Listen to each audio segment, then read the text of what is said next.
trisomy. Having an extra copy of the genes on the 21st chromosome leads to Down syndrome, which is associated with multiple disorders in many organ systems.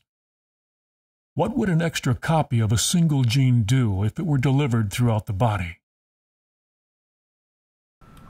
In terms of the delivery of the dystrophin gene outside of muscle cells, what monitoring have you done in animal studies, and what do you plan to do in the clinical trial? Well, this is a question that we've looked at very closely in a variety of animal studies.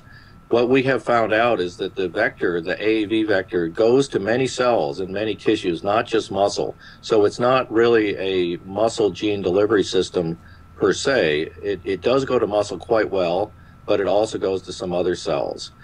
As a result, we've been working very closely with the laboratory of Stephen Hauschka, who's also here at the University of Washington, to develop a method where the AAV vectors only work in muscle. So even if it goes to non-muscle cells, it's shut down and does not make any of the dystrophin protein. We've been testing this also in human cells in Petri dishes, and this is going to be a major issue that we'll look at in our early human trials.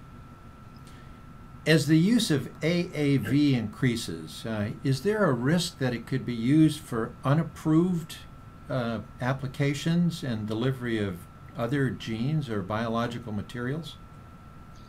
Well, any technology has the potential to be used for purposes that may not meet normal ethical standards.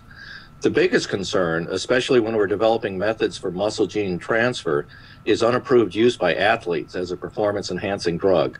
However, producing safe batches of AAV delivery shuttles is a relatively complicated method that would not be easily adapted for routine use by non-scientists.